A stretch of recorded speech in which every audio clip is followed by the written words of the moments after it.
മലയാളത്തിൻ്റെ എക്കാലത്തെയും പ്രിയ കഥാകാരൻ എം.ടി. വാസുദേവൻ നായരുടെ മനോരഥങ്ങൾ എന്ന ബുക്കിനെ ആസ്പദമാക്കിയുള്ള ആന്തോളജി സീരീസിൻ്റെ ട്രെയിലർ പുറത്തിറങ്ങി.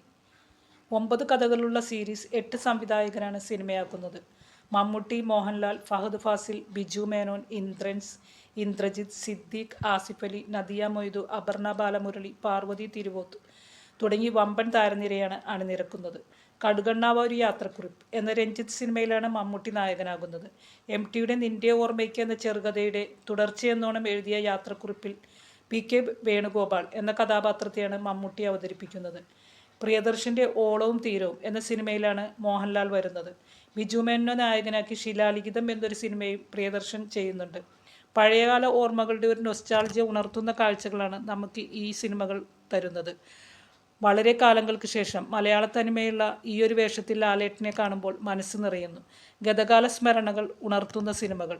മഹേഷ് നാരായണൻ്റെ ഷെർലക്ക് എന്ന സിനിമയിലാണ് ഫഹദ് അഭിനയിക്കുന്നത്. ശ്യാമപ്രസാദ്, രതീഷ് അമ്പാട്, സന്തോഷ് ശിവൻ, ജയരാജ്, അശ്വതി ശ്രീകാന്ത് തുടങ്ങിയവരുടെ സിനിമകളാണ് മറ്റുള്ളത്. അശ്വതി ശ്രീകാന്ത് എം.ടിയുടെ മകളും പ്രശസ്ത നർത്തകിയുമാണ്. ആസിഫ് അലിയും മധുബാലയും അഭിനയിക്കുന്ന വിൽപ്പന എന്ന സിനിമയാണ് അശ്വതി സംവിധാനം ചെയ്യുന്നത്. കമലഹാസൻ്റെ അവതരണത്തോടെയാണ് സീരീസ് ആരംഭിക്കുന്നത്. നല്ലൊരു കാഴ്ചാനുഭവമാണ് ട്രെയിലറിലൂടെ ഓരോ സിനിമയും നൽകുന്നത്. ഓഗസ്റ്റ് 15-നാണ് റിലീസ് വരുന്നത്. വീഡിയോ ഇഷ്ടമായെങ്കിൽ ലൈക്ക്, ഷെയർ ആൻഡ് സബ്സ്ക്രൈബ്. ഇനിയും മറ്റൊരു വീഡിയോയിൽ കാണാം. ബായ്.